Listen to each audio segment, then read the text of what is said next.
Mesdames, Messieurs, bonsoir et bienvenue à cette grande édition d'information sur la télévision Labari. 28 nouveaux architectes viennent de rejoindre l'ordre des architectes du Niger à travers une prestation de serment ce matin à la Cour de cassation. C'était en présence du ministre de l'Urbanisme, des membres du Conseil des membres du Conseil de l'Ordre des architectes et des membres des familles des récipiendaires. Le compte-rendu de la cérémonie. Ainsi, par ce serment, 28 nouveaux architectes viennent de rallier le Conseil de l'Ordre des architectes ce 20 novembre 2020. La prestation du serment a eu lieu à la Cour de cassation à la demande du Conseil de l'Ordre des architectes. Après avoir prêté serment, les récipiendaires sont renvoyés dans l'exercice de leurs fonctions par la première présidente de la Cour de cassation après avis du procureur général. Le ministre de l'Urbanisme présent à cette cérémonie a salué et encouragé les nouveaux architectes avant de leur demander d'exercer dans la conscience professionnelle. Dans la prestation du serment, vous avez entendu le serment exercer leur profession de la probité et la conscience professionnelle. Ils doivent continuer à travailler dans la probité, ne pas subir des pressions, des manipulations et avoir un esprit encore plus de créativité et à tenir compte aussi de notre culture. Ils ne doivent pas seulement faire du copier-coller, ils doivent aussi tenir compte de notre culture, partie de l'architecture, et aussi à un domaine social. Les récipiendaires se réjouissent et promettent de travailler dans les règles de l'art. Bien avant, c'était très stressant, mais maintenant que je reçois les félicitations de tous mes proches et tout, je commence enfin à réaliser l'importance du rôle de l'architecte au Niger et je suis très heureuse d'être présente aujourd'hui. Inch'Allah, on est là pour faire appliquer la loi, donc oui, nous avons bien entendu ce qu'ils ont dit et on compte bien l'appliquer. C'est une immense joie qui m'anime actuellement. C'est un événement que nous avons attendu depuis 2019. Mais enfin, en 2020, on a pu réaliser ce rêve. Et je pense que l'avenir nous attend avec un très grand chantier. Nous pensons pouvoir faire quelque chose dans la vie sociale et économique de ce pays. Le Conseil de l'Ordre des architectes, par la voix de sa présidente, a lancé cet appel à ces 28 nouveaux architectes qui ont prêté serment. Je leur souhaite d'abord plein succès dans le début de leur carrière d'architecte et je les appelle à beaucoup de responsabilités, qu'ils respectent toutes les normes, tous les règlements et tous les aspects de l'exécution de leur métier d'architecte. Nous lançons un appel également au niveau des autorités pour que, comme vous l'avez entendu tout à l'heure, l'intervention des architectes dans tous les ouvrages qui leur sont confiés soit accompagnée d'un bon choix d'entrepreneurs qui sont compétitifs et qui sont compétents, qui peuvent réaliser en bonne et due forme, suivant les règles de l'art aussi, les ouvrages des différents projets. Il faut noter que l'Ordre des architectes du Niger fait partie des acteurs qui sont concernés pour la production des habitats modernes et sécurisés dans notre pays. Les agents de l'hôtel Gawai de Niamey étaient en sitting ce matin. Objectif à dénoncer les conditions de vie et de travail dans lesquelles ils sont depuis l'avènement de la COVID-19 au Niger. Le reportage est de Nafisa Yahya et Chebou Guissou. Ce mouvement d'humeur, le deuxième du genre à l'espace d'une semaine des agents de l'hôtel Gawai de Niamey, vise à dénoncer les conditions de vie et de travail dans lesquelles ils végètent depuis l'avènement du Covid-19 au Niger. Il fustige également le silence complice du ministre du Tourisme et le non-respect des engagements pris. Nous sommes sortis aujourd'hui pour plusieurs raisons. D'abord, la première, certainement que vous étiez avec le Premier ministre ici au mois de mars passé, en pleine pandémie de la Covid. Et vous avez vu, le Premier ministre a pris la parole après la tournée qu'il a eu à faire à l'intérieur de l'hôtel. Et le Premier ministre, impressionné par l'élan avec lequel le personnel s'est mis aussitôt au travail et au service des confinés, je disais donc que ce Premier ministre a dit le personnel de l'hôtel Gawai eh bien, le gouvernement ne va pas vous oublier et vous n'allez pas le regretter. Qu'est-ce qu'on constate 3-4 mois après? C'est vrai, le premier mois a été nickel, on nous a payé, c'était bon, tout. Mais 3 mois après, qu'est-ce qu'on constate? 3 mois sans salaire. Et n'oubliez pas qu'on a été réquisitionné. Quand on parle de réquisition, c'est-à-dire notre hôtel n'a plus le droit de prendre d'autres clients. Il n'y a que les confinés qu'on reçoit chez nous. Là donc une des raisons qui fait qu'aujourd'hui nous sommes dehors. Et deuxièmement, c'est le processus de mise en concession de l'hôtel. Depuis 2-3 ans, il y a un groupe indien, le groupe Bravia, qui a soumissionné et qui a gagné le dossier de la mise en concession de l'hôtel Gawai. En tout cas, pour nous, employés de l'hôtel Gawai, tout était clair. Il était question, je crois, il y avait 1-2 mois de signer la convention. Qu'est-ce qu'on apprend encore à la dernière minute?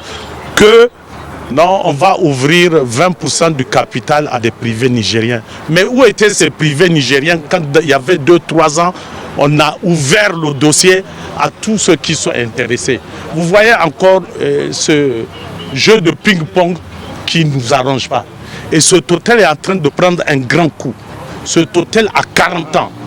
Et notre outil de travail est en train petit à petit de se désagréger. L'État n'a jamais mis un franc pour réhabiliter cet établissement. Et voilà qu'on trouve un groupe indien qui va mettre 17 milliards pour les investissements dans cet établissement et 2 qui va prendre en charge notre plan social. Et notre plan social comporte et le calcul de notre sorte de tout contre le STC et des primes incitatives au départ. En tout cas, le personnel avec le groupe indien, le personnel trouve son compte. Mais qu'est-ce qu'on remarque encore là-bas? Un je m'en foutisme total. Au vu de tout ce qui précède, les agents de l'hôtel Gawai lancent ce cri de cœur. Qu'on arrive à endiguer tous ces problèmes. D'abord, les factures qu'on a au niveau de l'État du Niger, que ces factures soient épongées, ça c'est un, et que le processus de mise en concession de l'hôtel Gawai soit mis à la vitesse supérieure, à ramasser très vite ce que nous voulons. Et vraiment nous tenons à dire à ceux qui nous dirigent, il faut qu'on aille très vite. Cet établissement est vieux. L'outil de travail est en train de se désagréger. Nous avons un partenaire qui est prêt à mettre 17 milliards et en prendre en compte les intérêts du personnel. Nous ne savons pas pourquoi on retarde. Il est important donc de trouver une solution à cette situation des agents de ce grand hôtel qui faisait la fierté du Niger. Le 20 novembre de chaque année est célébrée la journée mondiale de l'enfance. Cette journée coïncide avec la signature de la Convention internationale des droits de l'enfant. Quelles sont les avancées en matière de défense des droits de l'enfant dans notre pays et quels sont les défis à relever? Éléments de réponse dans ce reportage signé Nafisa Yahaya et Sadou Toumi. Le 20 novembre de chaque année est célébrée la Journée mondiale de l'enfance, une journée qui coïncide avec le 31e anniversaire de la Convention internationale des droits de l'enfant. Occasion pour le coordonnateur de l'ONG EPAD, structure importante dans la défense des droits de l'enfant au Niger, de rappeler le processus ayant abouti à la signature de cette convention. Eglantine Jebs, qui a été donc de nationalité anglaise, au moment où les pays vainqueurs, suite à la Première Guerre mondiale, avaient imposé un embargo alimentaire sur les pays vaincus, cette journaliste, en tout cas, a pris sa plume pour écrire et elle a parcouru également l'Angleterre pour dire que ce n'est pas normal que les enfants qui n'ont rien à voir avec la guerre puissent subir effectivement de telles exactions. Parce que beaucoup parmi ces enfants mouraient de faim, de soif, etc., etc. Et elle a été même emprisonnée. Mais cela ne l'a pas découragée. Elle a été remplacée par sa sœur qui a poursuivi le combat en sortant même de l'Angleterre pour aller dans d'autres pays. Et sa voix a été entendue. Et cette femme-là, aujourd'hui, elle n'est plus de ce monde. C'est vraiment, elle a été précurseur de la Convention relative aux droits de l'enfant et c'est elle qui a créé la première ONG de protection des droits de l'enfant qu'on appelle aujourd'hui Save the Children. Il est par ailleurs revenu sur les progrès enregistrés en matière des droits des enfants. Sur les plus de 20 millions de Nigériens aujourd'hui que nous avons, 58,2% ont moins de 18 ans. En clair, 58,2% de notre population est enfant. Ça, c'est bon à retenir. Alors, maintenant, en termes de progrès, il y a eu vraiment des progrès. Des progrès, notamment en termes d'enregistrement des naissances, parce que c'est le premier droit de l'enfant.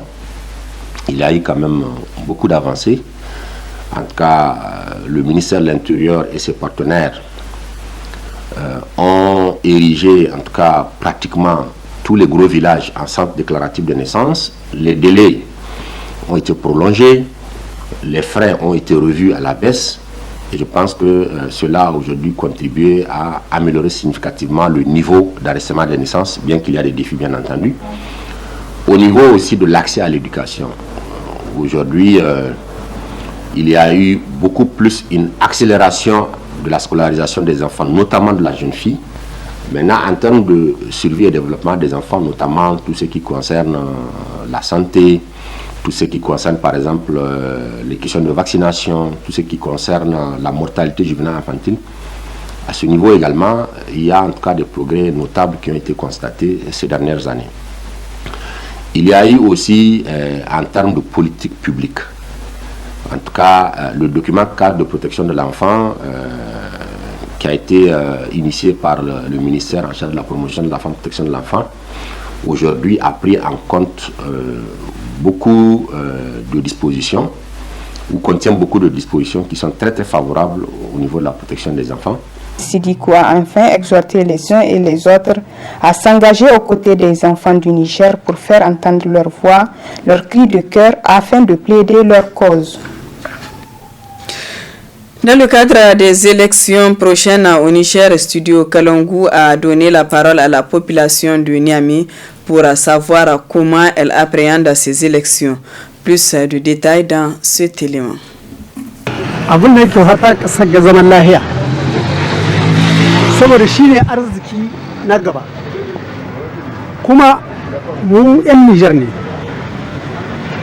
mu kokari mu samu kanmu kishin kasarmu da mutanen kasarmu kar mu dibi abin da wasu ke yi mu kokari yadda muka saba Niger ayi zabe ba a kashi ko mutum guda ba ita kadai ta kai a duniya ayi zabe a nan Afirka ba a hijiran mutum ba to alhamdulillah shine muke fata ya zo. Je vais voter Inch'Allah. Inch'Allah. Je me suis envolé à Tibiri Maradi, mais pour le moment je n'ai pas encore reçu ma carte. Non, je préfère plutôt être militant. Depuis ma jeunesse, moi je n'ai jamais été actif dans les histoires de partis politiques.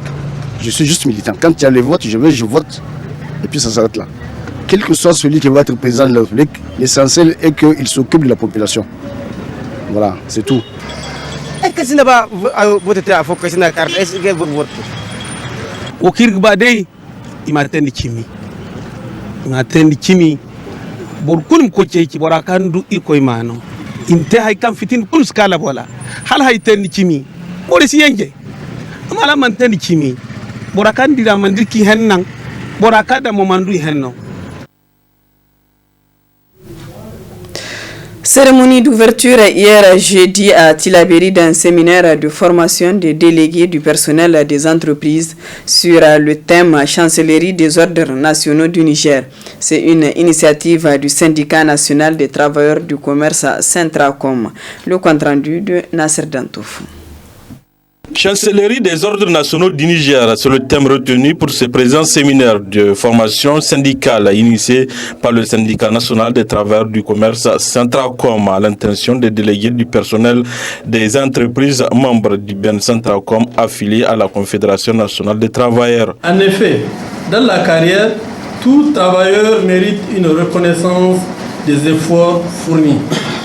C'est pour cette raison que le législateur a bien réfléchi et a créé la chancellerie des ordres nationaux dans tous les pays du monde entier. Le Niger, notre pays, n'est pas resté dans la traîne. C'est pour cette raison que la grande chancellerie des ordres nationaux a vu le jour dès les premières heures de l'indépendance. Cependant, pour avoir accès à cette reconnaissance de mérite, plusieurs dispositions sont prises par le législateur. Cependant, ces dispositions ne sont ni connues ni maîtrisée par la plupart des travailleurs. D'où l'objet de cette formation des représentants des travailleurs dans l'entreprise chargée de les encadrer. C'est pour moi l'occasion de remercier les directrices et directeurs généraux de nos entreprises, l'ONANI, Sonidep, Manutention africaine, Bolloré, Nitra, Ola Énergie, Chambre de commerce, qui ont bien voulu nous accompagner afin d'outiller les délégués du personnel. L'importance et les atouts de la création d'une chancellerie dans un pays a été exposée par le conférencier. Le législateur a créé la grande chancellerie et un certain nombre de médailles pour récompenser les travailleurs.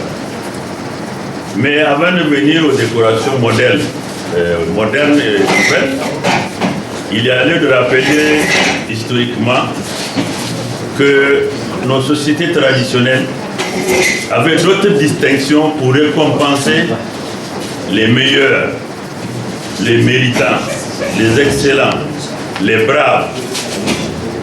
C'est ainsi que dans les empires et dans certaines sociétés nigériennes, il est attribué à un brave guerrier une lance qui le distingue des autres détenteurs de lance.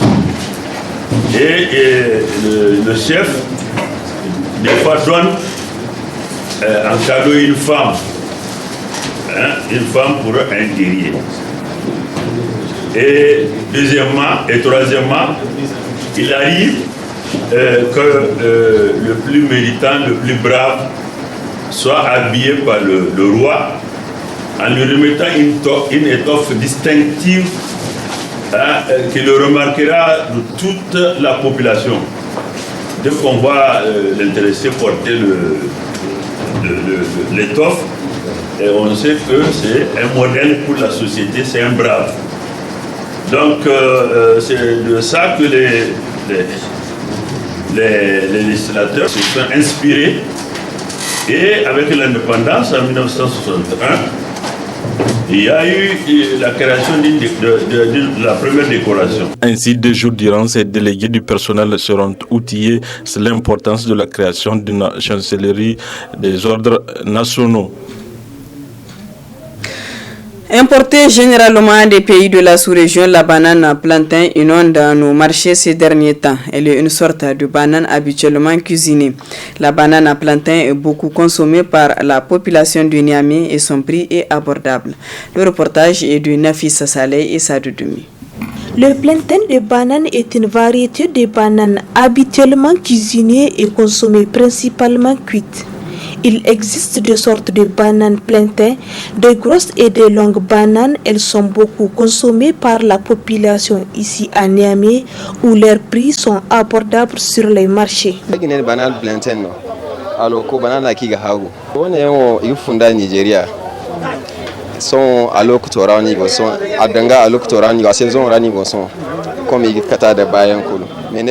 Nous importons cet aliment du Nigeria. Les prix sont vraiment abordables, surtout que c'est dans sa période. Les variétés diffèrent. Il y en a pour toutes les bourses. Il y a des petites et même des grosses plantes.